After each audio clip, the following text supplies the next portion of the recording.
The core variable in just about all of what they call psychopathology is avoidance. And so you've got your anxiety disorders and you've got your depressive disorders, and the hallmark of both is avoidance. And so the person that's anxious is avoiding stuff that scares them, but the stuff that scares them isn't dangerous. And approaching it would be beneficial to their life. It would expand their life and make them more productive. With a person that's depressed, they're avoiding contact with the aspects of life that formerly were, in our terms, reinforcing to them, in their terms, satisfying or pleasurable or enjoyable. Sometimes there's a bona fide reason, the death of a loved one, the breakup of a love relationship, the loss of a job, and sometimes it's hard to trace the immediate cause. But the hallmark of it is this kind of feeling of dread, the feeling of worthlessness, the feeling of hopelessness, and then the behavioral dimension of it that's really important is they withdraw from everyday life. So in plain colloquial terms, I think of depression as a siren, like a siren from Ulysses and the Odyssey. Remember the sirens tried to beckon Ulysses to these rocks where his boat would founder and crash. Mm-hmm. And he lashed all his mates to the various parts of the boat so that they wouldn't jump out of the boat and swim over to the sirens, and they put wax in his ears so he couldn't hear them.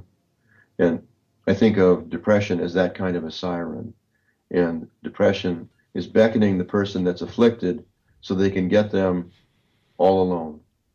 The depression just wants to be all alone with that person, and they want to shrink down the world so it just contains a bathroom, a bedroom, a television set, and a little bit, but not too much to eat. And then they can spend all their time together. And the person that treats depression wants it to go the other way, wants the person to stop listening to the siren, to come out of the bedroom, come out of the bathroom, eat more, go out of the house, expand the size of their life. So depression shrinks life, treatment expands it. There are three, and this is again where behavior analysts will be reluctant to tread, a world where they'll be reluctant to tread, but I think they shouldn't be afraid of these kinds of things. There are three cognitive dimensions to depression. It's called an attributional triad. It boils down to this: the person believes that there's something wrong with them. It's me. And they think there's nothing I can do about it. And they think it's going to last forever.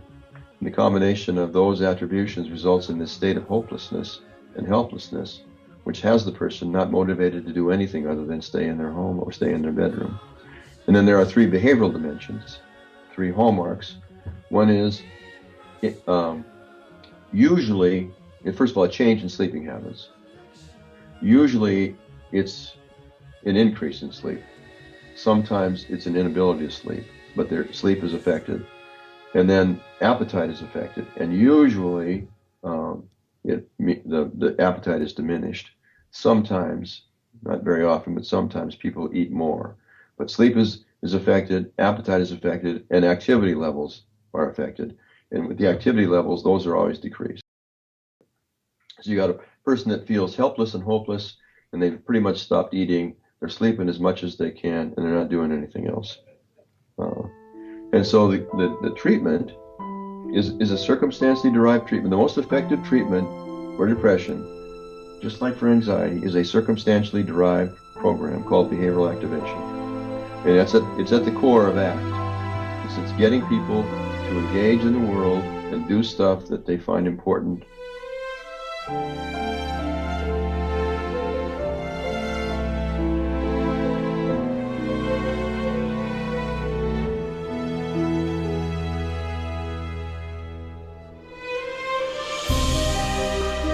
Here's the deal. It's impossible to be depressed and in action at the same time.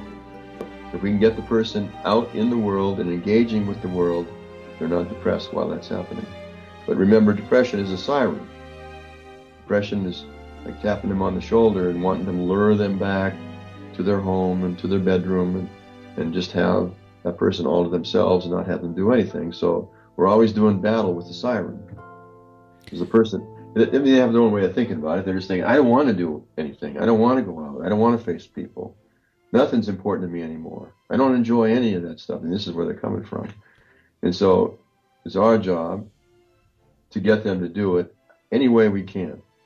So do you coach them to kind of recognize those sirens and notice that they're happening, and then Yes.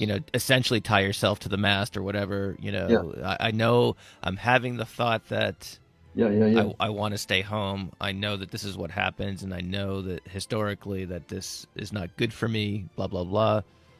Yeah, that's kind of what happens in ACT, acceptance and commitment therapy, is they work with people and have them recognize those thoughts, but recognize them as thoughts Mm-hmm. and not as a representation of anything other than thinking. So as a person has the thought that life is meaningless and they think that's true, and then it has an effect on them, or they have the thought that life is meaningless, and then their position is, I'm having the thought that life is meaningless. It doesn't of itself mean life is meaningless. All it means is I'm having that thought.